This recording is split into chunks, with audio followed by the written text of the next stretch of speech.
Brahmo sin características. La raza vacuna Brahmusin es una combinación perfecta para producir carne en los climas tropicales. Al cruzar a los vacunos de la raza Brahman y Limousin, se obtiene esta bondadosa raza. La finalidad de esta raza es aprovechar la productividad y calidad de la raza Limousin y rusticidad de la raza Brahman. La raza vacuna Brahmusin se obtiene con el primer cruce F1 de Brahman por Limousin, que posteriormente se cruza con una base más grande hasta lograr vacunos con 5 octavos de Limousin y 3 octavos de Brahman. Los ejemplares de esta raza son de color rojo oscuro en los toros y en las vacas se presenta un rojo más claro. Son vacunos de tamaño grande, las orejas son anchas y pequeñas. La finalidad de esta raza es la producción de carne de excelente calidad. La raza vacuna Limousin es a nivel mundial reconocida gracias a su productividad, ya que es bien sabido que estos vacunos proporcionan carcasas muy compactas y con excelente conformación.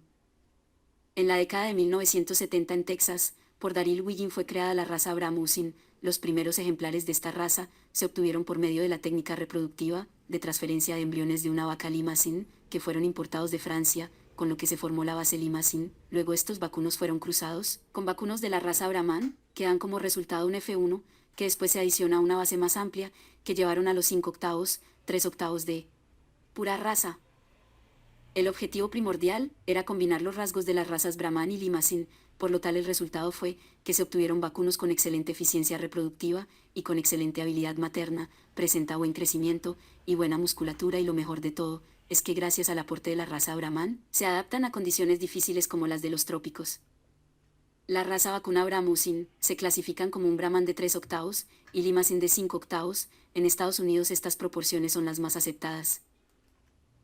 Características de la raza Brahmusin: son vacunos de color rojo dorado bronceados. La piel de estos vacunos es suelta, como los vacunos de la raza Brahman. Estos vacunos presentan una conformación fornida. Los toros son muy robustos, fértiles, gruesos y muy activos reproductivamente hablando. Las vacas son muy fértiles, longevas y buenas reproductoras, además de ofrecer excelente calidad en la canal.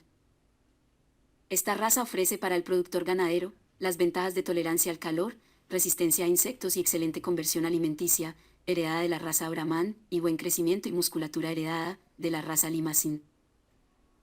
En resumen, con la raza Brahmusin obtenemos calidad de la canal, eficiencia alimenticia, vacas fértiles, capacidad de conversión de forraje a carne, resistencia a insectos, tolerancia al calor, habilidad materna y excelentes resultados en corrales de engorde.